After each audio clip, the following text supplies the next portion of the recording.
नमस्कार साथियों, स्वागत है आपका हमारे YouTube channel be the brand में। मेरा नाम आशीष कुमार पटेल है और आज हम लोग पढ़ने जा रहे हैं इतिहास कक्षा 6 का चैप्टर 1, क्या, कब, कहां और कैसे।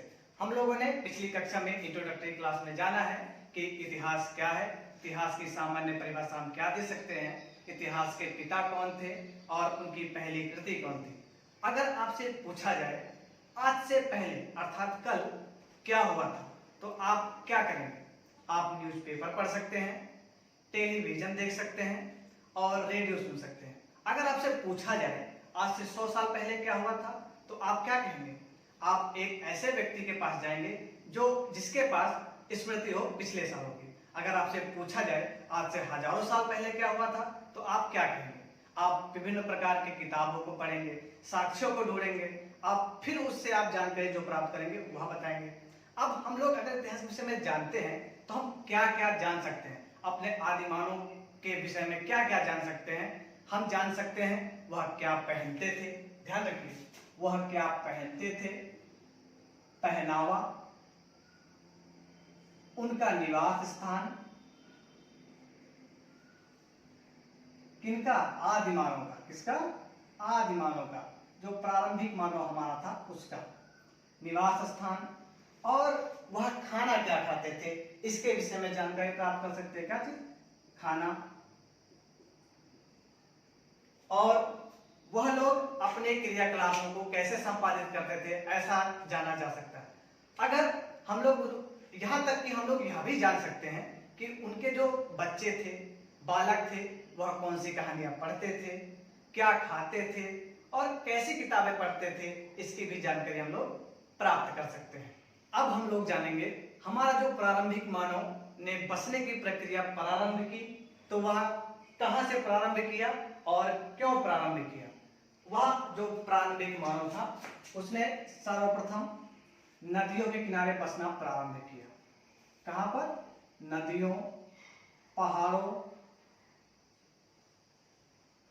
के किनारे या के मध्य बसना प्रारंभ किया, क्योंकि नदियों से उनको स्वच्छ जल और खाने के लिए मछलियां उपलब्ध हो जाती थी। क्योंकि हमारा जो प्रारंभिक मानव था वह आखेटक था, वह निर्धर केवल और केवल शिकार पे ही जीवित था और उसको अगर सुरक्षा चाहिए थी इसलिए वह पहाड़ों के पास बसा हुआ उनका।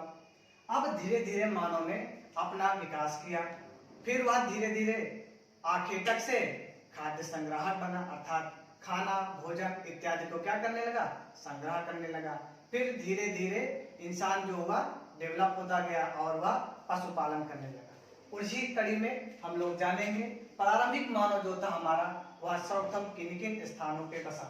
सबसे पहले हम लोग चलते हैं नर्मदा नदी के किनारे बसे हुए उन लोगों के विषय में जो पशुपालक थे, खाद्य सामग्रियों से परिपूर्ण उनकी जानकारी थी और वो कैसे अपना जीवन यापन करते थे, उन सभी के विषय में लोग जानकारी प्राप्त हैं। जो हमारा मानव था वह सर्वप्रथम नदियों किनारे बसा। उन्होंने धीरे धीरे अपना डेवलपमेंट किया और वह आगे बढ़ते रहे। पहले नर्मदा नदी किनारे, फिर धीरे धीरे उन लोगों ने किरथल पहाड़ियां, सुलेमान की पहाड़ियां, इन सभी पहाड़ियों पे बसना प्रारंभ किया। अब हम लोग भारत के नक्शे में देखते हैं, ये जो नर्मदा नदी है इसके आसपास बहुत सारी ऐसी बस्तियां बनाई गई जो आधुनिक मानव की थी। फिर ऐसे ही इस सुलेमान और किरथल पहाड़ियां जो कि अफगानिस्तान और पाकिस्तान के बॉर्डर पे हैं, यहां से सर्वप्रथम 8000 वर्ष पूर्व कितने? किरथल और यहां पे लिखिए किरथल व सुलेमान की पहाड़ियां, सुलेमान की पहाड़ियों से 8000 वर्ष पूर्व, कितने? 8000 वर्ष पूर्व जो मानव था वह एक पशुपालक मानव था। पशुपालक इसलिए क्योंकि वह जीवन यापन के लिए पशुओं पे डिपेंड था और अपना कृषि कार्य करता था पशुओं के माध्यम से। इस समय दो प्रकार की फसलें उपजाई जाती थी, एक थी गेहूं, गेहूं की 3 किस्में, और जौ, जौ की 2 किस्में उस समय उत्पादित की जाती थी।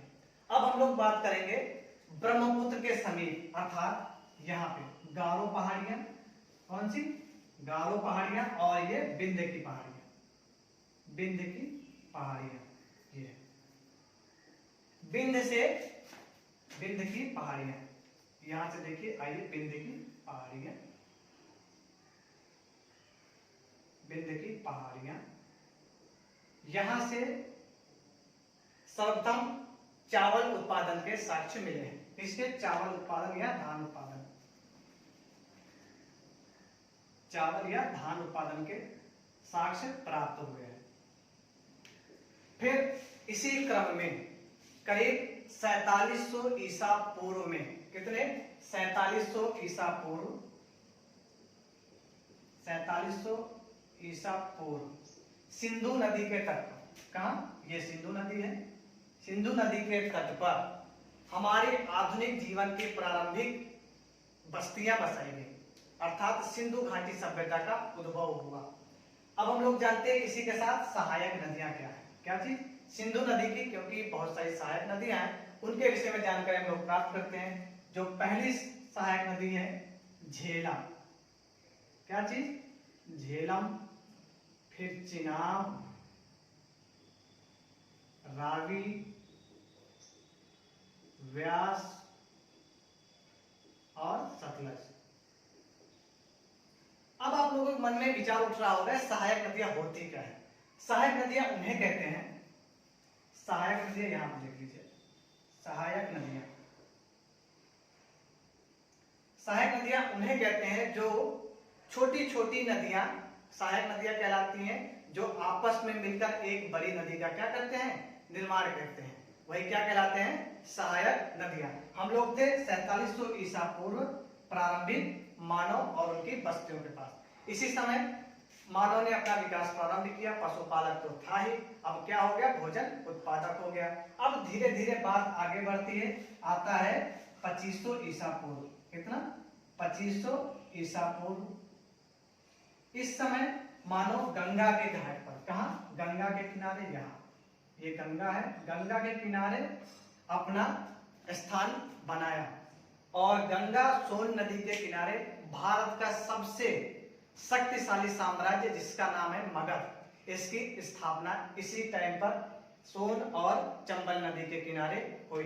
किस साम्राज्य का, मगध साम्राज्य का, मगध साम्राज्य, जहां के अनेक कुशल और शक्तिशाली शासक हुए, जैसे हर्यक वंश के और मौर्य काल के चंद्रगुप्त, ऐसे महान राजाओं की जन्मभूमि और कर्मभूमि मगध रहा। आइए हम जानते हैं हमारे देश के नामकरण का प्रक्रम कैसा रहा। सिंधु नदी के किनारे यह बसा था देश। सिंधु नदी को अंग्रेजी में कहते हैं इंडस रिवर, और इंडस से निकला है इंडिया। और ईरानी और यूनानी लोग जो थे वह सिंधु नदी को कहते थे इंडोस या हिंदूस, इसलिए इसका नाम क्या पड़ा, हिंदुस्तान। अब बात करते हैं आज हमारे भारत का नाम भारत है, कैसे पड़ा, इसके पीछे एक रोचक कहानी है। शक्तिशाली साम्राज्य के राजा दुष्यंत व उनकी पत्नी रानी शकुंतला के पुत्र भरत के नाम पर भारत पड़ा। इसका साक्ष्य हमें प्राचीन ग्रंथ ऋग्वेद, जो कि 3500 वर्षों पूर्व लिखा गया, उससे मिलता है। एक नाम भारत का और मिलता है आर्यभट्ट। आर्यभट्ट अर्थात आर्यों की भूमि।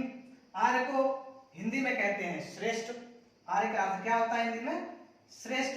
यह श्रेष्ठों की भूमि थी, इसलिए इसका नाम क्या पड़ा, आर्यभट्ट। ऐसा रहा हमारे देश का नामकरण और उसकी प्रक्रिया। आइए इतिहास को जानने के स्रोतों के विषय में हम लोग चर्चा करते हैं। यहाँ पे लिखा हुआ है पुरातात्विक स्रोत, अर्थात तत् शब्द से ही पता चल रहा होगा, पुरा अर्थात प्राचीन, और तत्व अर्थात जो खुदाई के माध्यम से प्राप्त हुए हैं तत्व, जैसे अभिलेख, मुद्रा, मृतभांड, स्मारक, इनसे जो जानकारी प्राप्त होती है उसे कहते हैं पुरातात्विक स्रोत। अब बात करते हैं अभिलेख। अभिलेख को अंग्रेजी में कहते हैं मैन्युस्क्रिप्ट, और मेनू को हिंदी में कहते हैं हाथ से। क्या कहते हैं, मेन्यू को हाथ से, अर्थात ऐसे जो स्रोत हैं जो हाथों द्वारा लिखे गए हैं उन्हें क्या कहते हैं, मैन्युस्क्रिप्ट या अभिलेख। अभिलेख प्रायः भुर्ज नामक एक हिमालयी पेड़ होता है, उसके पत्तों पे लिखा जाता है। कितने पत्तों पर? भुर्ज के पत्तों पर, भुर्ज के पत्तों पे और ताड़ पत्रों पे लिखा जाता है। ताड़ पत्रों पर अभिलेख लिखा जाता है। अब बात करते हैं पुरातात्विक स्रोत जो कि है मुद्रा। मुद्रा तत्कालीन समाज के उसमें उपस्थित तत्व कैसे थे, कांसा यूज करते थे, चांदी यूज करते थे कि सोना यूज करते थे, इसके विषय में हम लोग जानकारी प्राप्त करते हैं। स्मारक तत्कालीन समाज के विषय में हमको जानकारी देते हैं। स्मारक में हमको समाज के प्रति छवि दिखाई देती है और मृद भांड अर्थात मिट्टी के बने बर्तन, उस समय जो लोग रहते थे वह उन सामानों का उपयोग करते थे और उन सामानों को अर्थात मिट्टी के बने सामानों को वहीं पे छोड़ के चले गए। ये हो गई बात पुरातात्विक स्रोत के विषय में। अब हम लोग बात करते हैं साहित्यिक स्रोत। साहित्यिक स्रोत दो प्रकार से प्राप्त होता है हमको। एक है धर्म साहित्य, ऐसे साहित्य जो धर्म से रिलेटेड है अर्थात धर्म ग्रंथों में उनका उल्लेख है, धर्म ग्रंथ उन्हें कहते हैं। जैसे हो गया धर्म साहित्य के अंतर्गत ब्राह्मण साहित्य अर्थात ऐसे साहित्य जिनको ब्राह्मणों ने लिखा, ठीक है, जो हमारे ऋषि मुनि थे उनके माध्यम से उनको लिखा गया। पहले नंबर पे आता है वेद। वेद कितने होते हैं? 4। कौन कौन से? ऋग्वेद, यजुर्वेद, सामवेद और अथर्ववेद। ये हो गए ब्राह्मण साहित्य होते हैं जिनको ब्राह्मणों ने लिखा। और अरण्यक अर्थात अरण्यक मीन्स होता है ऐसे साहित्य जिनको जंगलों में बैठकर लिखा गया हो, उन्हें क्या कहते हैं? अरण्यक कहते हैं। फिर आता है उपनिषद अर्थात यह सार था किनका? वेदों आदि ग्रंथों का क्या था? एक संकलन था। और महाभारत के विषय में कहा जाता है या विश्व का या फिर दुनिया का 5वां धर्म ग्रंथ है भारत का, इसे कहते हैं महाभारत। महाभारत में कौरवों और पांडवों के युद्ध के विषय में जानकारी प्राप्त होती है। अब पुराण की बात करते हैं। पुराण हमारे यहाँ 18 है। कितने? 18 पुराण है। बात करते हैं जैन साहित्य। जैन साहित्य में बहुत सारे तीर्थंकर जैसे हमारे यहाँ महावीर स्वामी, उनके विषय में जानकारी प्राप्त होती है। बौद्ध साहित्य से गौतम बुद्ध के विषय में जानकारी प्राप्त होती है। अब धर्मेतर साहित्य, धर्म से इतर अर्थात धर्म से जो साहित्य रिलेटेड नहीं थे उन्हें कहते हैं धर्मेतर साहित्य अर्थात धर्म से इतर। इतर मीन्स होता है धर्म से परे जो साहित्य लिखा गया उसे कहते हैं धर्मेतर साहित्य। धर्मेतर साहित्य में सबसे पहले पाणिनि ने अपनी पुस्तक जो कि व्याकरण की बहुत विख्यात पुस्तक है, उसकी क्या नाम था? अष्टाध्यायी, उसकी रचना किया। फिर पतंजलि जी आए जिन्होंने आयुर्वेद का प्रचलन प्रारंभ किया भारत में। फिर कौटिल्य आए, कौटिल्य मौर्य काल के थे, इन्होंने अर्थशास्त्र लिखा। उसी कड़ी में कालिदास जी आए। कालिदास जी विक्रमादित्य के 9 रत्नों में से एक थे जिन्होंने मालविकाग्निमित्र जैसी महान कृतियों को लिखा। अब बात करते हैं विदेशी विवरण, ऐसे विवरण जिनको विदेशियों ने लिखा जो भारत में आए किन्हीं पर्पज से अर्थात यात्रा करने आए और यहाँ की विभिन्न दशाओं को बताया।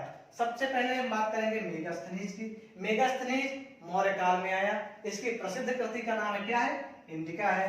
फाहियान आया, फाहियान ने अपना यात्रा विवरण दिया और वह था गुप्त काल से संबंधित। ह्वेनसांग आया हर्षवर्धन के समय में और उसने भारत के तत्कालीन स्थितियों के विषय में जानकारी दी। प्राय जब हम इतिहास को पढ़ते हैं तो काल को निर्धारित करने के लिए कुछ शब्दावलियों का रिप्रेजेंटेशन किया जाता है उसमें। अब हम लोग देखेंगे क्या है बीसी। बीसी का अर्थ होता है बिफोर क्राइस्ट अर्थात ईसा से पूर्व, अर्थात ईसा जो है ईसा मसीह के जन्म से पहले के काल को क्या कहते हैं? ईसा पूर्व कहते हैं। इसको बिफोर कॉमन एरा अर्थात बीसीई भी कहते हैं। दूसरे नंबर पे हम लोगों ने देखा होगा एडी लिखा रहता है। एडी एक लैटिन वर्ड है जिसका अर्थ है एनो डोमिनी, जिसे कहते हैं ईस्वी सन। इसको कॉमन एरा भी कहते हैं जिसे सीई से प्रदर्शित करते हैं। जब हम लोग ब्रिटिश किताबों को पढ़ते हैं तो उसमें काल निर्धारण के लिए प्रायः बीपी का प्रयोग किया जाता है जिसका अर्थ होता है बिफोर प्रेजेंट। अब हम लोग जानेंगे इस अध्याय में आए कुछ महत्वपूर्ण तिथियों के विषय में। सबसे पहले कृषि का जो आरंभ हुआ है वह 8000 वर्ष पूर्व हुआ है और सिंधु सभ्यता का जो प्रथम नगर था उसकी स्थापना कब हुई है? 4700 वर्ष पूर्व। और मगध जो कि गंगा नदी और सोन नदी के किनारे बसा था उसकी स्थापना 2500 वर्ष पूर्व हुई थी। अगर मेरा यह पढ़ाने का तरीका आपको अच्छा लगा तो लाइक करें, शेयर करें और कमेंट करें। इससे रिलेटेड जो नोट्स है वह हमारे टेलीग्राम चैनल पे मिलेगा, जिसको आप वहां से आसानी से डाउनलोड कर सकते हैं, जिसका लिंक डिस्क्रिप्शन में है। Keep supporting, thank you.